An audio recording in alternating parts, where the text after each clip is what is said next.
Hi everyone, welcome. This is our Facebook page here at 3W Medical for Women, and I'm here today with Dr. Susan Rutherford, who is our president. She's here with us because today is National Doctors Day. So I'm going to just be interviewing Dr. Sue to learn a little bit more about her and about why she's here at 3W and what her passion is about being here. So, Dr. Sue, thank you so much for being here with me. Well, thank you, Alejandra. Yeah. Glad to sit and chat. We're often so busy we don't get to do that, just right? really visit. Yeah. Yeah. Well, I'm so honored to get to sit here with you and learn more about you and just your experience that you've had here at 3W. And congratulations on today being National Doctors Day. It's, I think a lot of people don't realize the amount of dedication that a doctor has in their work. So, okay. Well, I do recall previous doctor days. I think I've got a couple of mugs at home, souvenir mugs. Great. So. Well, I hope you get to enjoy these questions as I'm sure all our viewers will as well. So we'll go ahead and dive in. So my first question for you is, how did you decide to become a doctor?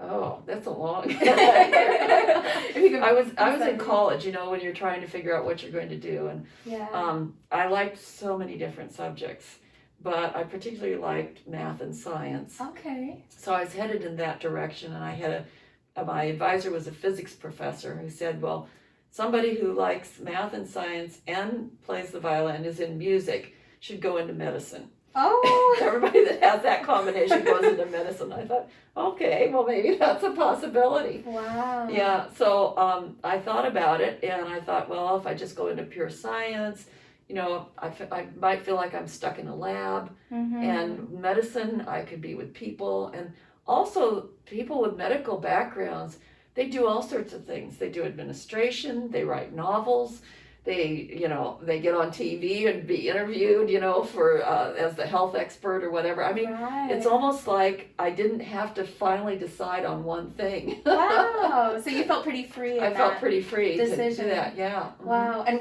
were classes hard for you as you were studying, or was it pretty? Well, easy? I was always a good student, and obviously, though, you have to work hard. Right. Too. You can't. Yes. It doesn't just happen automatically. So you do have to put some effort into it. Yeah. But I enjoyed my subjects. I enjoyed what I was learning, and so that made sense as I got further and further, and I became more convinced too that I wanted to be in the medical field where I had more people encounters as opposed to being stuck in a lab. Right. Yeah. So your work is not only being a doctor but also a veteran, correct? Well, yes. Right? Yes. That's how you started your education. Yes. After I got admitted to the University of Washington Medical School, I had to find a way to pay for it. Right. And I didn't come from a really wealthy family, but my parents were both World War II veterans. Wonderful. Yeah, so they said, well, I wonder if the military has some scholarships, and sure enough, I ended up in the Navy, like my mother. My father was a Marine. Wow. And so that helped pay for medical school, and that also funneled me into postgraduate training, my residency, through the Navy, which was a fabulous experience. It was probably, at the time, especially one of the best residencies you could have in the country was through the military, because it was post-Vietnam, and there were a lot of, we called them berry planners, people who had deferred their military service to do medical work, but then there was no more war, so they ended up teaching. Okay. And so I had tremendous education, and you get a lot of responsibility at a young age. Wow. Yeah, early in your career you get a lot of responsibility. So it was, for me, it was great. Yeah, that's wonderful amazing. memories. Yes, what an amazing journey in order for you to, get to experience your profession to its fullest. So that's great. And what do you specialize in? I always like doing things with my hands, and I happen to be pretty mechanical. Oh, wow. Yeah, I have good spatial relationship skills. Okay. And so the surgical fields appealed to me. The purely intellectual fields, to me, mostly intellectual, internal medicine, I found it very difficult to stay up all night and be doing long histories and physicals with complicated patients that took a lot of brain power. Right. But if you asked me to run for an emergency or physically do something where I had to be moving, I was fine. I could be awake. Wow. So I ended up deciding between orthopedic surgery and obstetrics and gynecology. Wow. I know that sounds crazy. Yes. But I felt like obstetrics and gynecology was the field where I could make the biggest difference. As an orthopedic surgeon, I'd just be one of many. But in OBGYN, the feedback I got from the patients as I was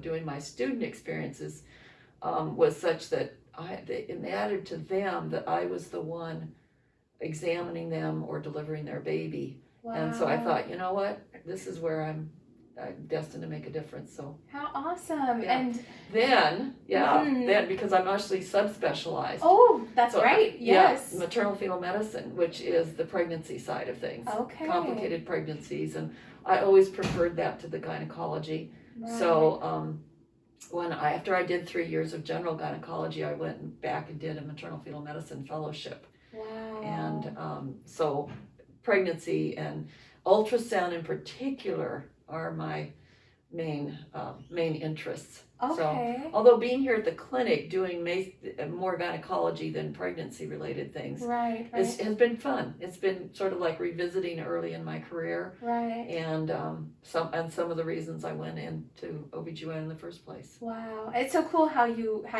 got to recognize your talents and where your strengths lie in order to like gauge where you were going to go in medicine, because it's so broad.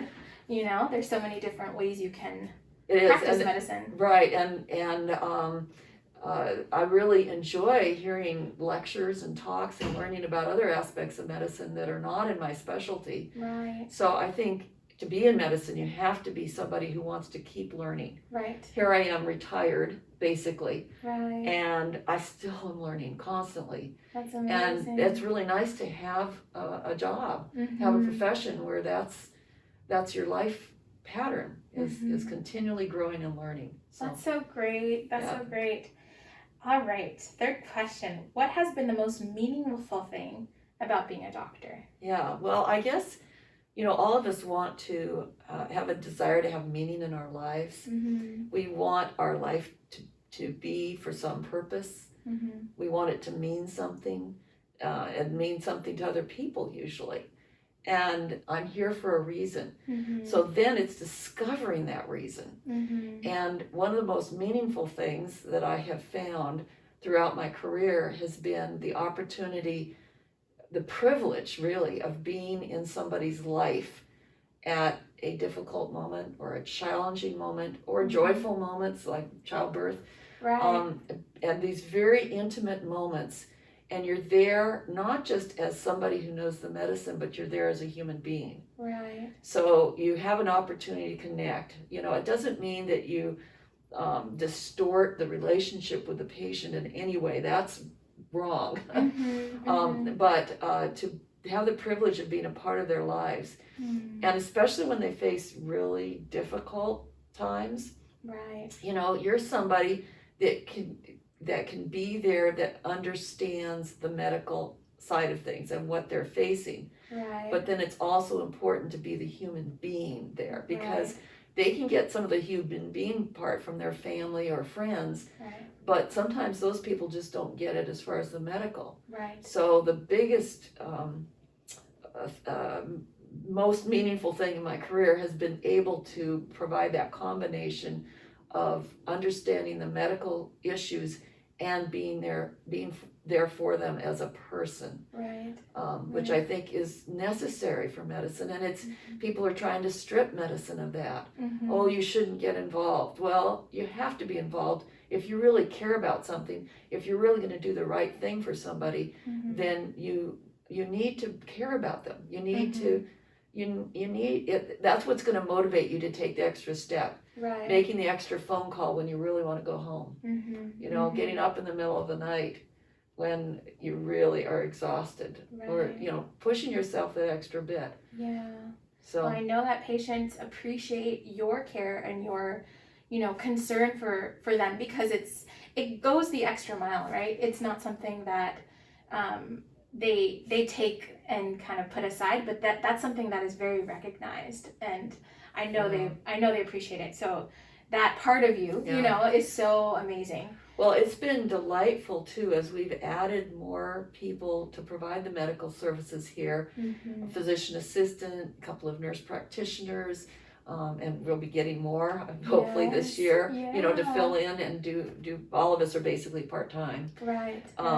It's really good to see those things in those people. In fact, that's one of the key things that we look for when we're looking for somebody to be at this clinic and to actually take care of patients. Right.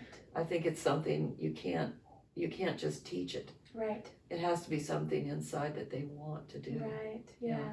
Well, it's beautiful. I think it makes 3W all the more special, right? It does. It does. Having that culture of just care, love, and real, genuine, you know, nurturing. I think patients detect it among us because we have to care for one another as well. Right. And we do, you know? Yeah. We do. It's true. And it makes it a fun place to work. And it does. We've had trainees come through, nurse practitioner trainees come through who just find that being here is so much different than any of their other clinical experiences. Right. They just absolutely love it. Yes. It is fun to see them come and go. And it's that magical combination of a fascinating field to work in plus the human connection. Right.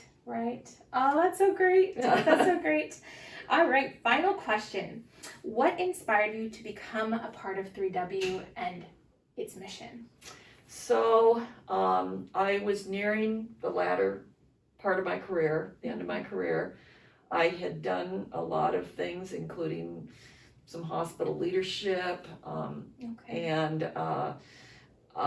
you know, I had been involved in some of the medical organizational processes, the state medical organizations and things like that, and I had family situation where I was caring for my mother as she declined. Right. I wanted to get a little more flexible schedule, so I backed down a bit from what I was doing professionally. And then I got a call and said, "Hey, Sue, they want to start this women's clinic in the U District." He said, you know, and patients are just so desirous of being in a place where they're not going to be judged. So how can we provide medical care in a way that doesn't make somebody feel bad, but just gives them the data and the information, the science they need to look at their own personal situation, and does it without judgment. So I guess that's the biggest thing, is a safe place for whoever comes in, whatever their sexual life is like. This is a safe place for people to come regardless of that, and we're just going to be straight up about, okay, this is what you need to do, this is how often you need to have pap smears, this is, you know, all of that, the education behind all that education stuff, and a little bit of time. And so and what's going to lead to your best health? Right. What do you feel is going to make you the most healthy and the most fulfilled in your life? Yes. What's the source of that for fulfillment? Right. So this is an opportunity for people to catch their breath while they have a medical appointment. That's, you know, I'm having a blast doing this. Yeah, you never expected to do this, right? I didn't expect to do this, but I'm having a real blast. And I ended up being here with such a big commitment because when we were I got involved in the planning, and I thought, I think that makes sense. I could help with that. And then as we started thinking about how are we going to get all these volunteer doctors, they talk about herding cats, it's really true. How are we going to get all these volunteers? Who's going to maintain the schedule? What if they don't show up? You know, how is this going to work just running on volunteer doctors? There needs to be somebody, well, yes, I'm a volunteer doctor, but there needs to be somebody who's going to make a certain commitment. Right. Volunteer or not, and kind of glue things together. Yes. And now I'm able to, you know, because I am getting older, you know, we need succession planning. So now it's really nice as we welcome more and more people who want to be a part of this, both hired and volunteer. It's really working out well. That's so great. Well, we're so happy that you felt called to be a part of this mission, a part of this clinic. Yeah. And I, for one, am super grateful as well. I think it's something so unique, and our model is so exciting because it can reach so many different people, and just to keep being that culture of just care and health and wellness for Seattle's women. So we're so grateful. I think everybody in their life has times when they have no idea why something is happening in their life. Why is this happening to me? Mm-hmm. Why am I going through this experience? Mm-hmm. Some of them are good and some of them aren't good. Yeah. Some of them are very painful. It's like, why does this happen? And then you get some years down the road, I can speak because of my grayish hair now. You get a little farther down the road and you say, oh, look how all these things line up. And this is what my next step is. And that's the way it happened for me being here. Wow. Well, we couldn't be happier. We couldn't be happier. Well, thank you so much, Dr. Sue, for talking with me and having a little bit of time to share with our community, right? Your being a doctor and your experience. So thank you. And for all those that are watching, please don't hesitate to make an appointment. Come and see Dr. Sue. You have an hour-long appointment with whatever questions, whether it's a well woman exam or you just want Christy or Chris. Now we have more selection, so it's great. But yes, don't hesitate and stay tuned for more. We want to do this more often, so please continue to join these little one-on-one conversations, these interviews, and exciting things coming up. So happy Doctor Day. Thank you. You're welcome. Take care, everyone.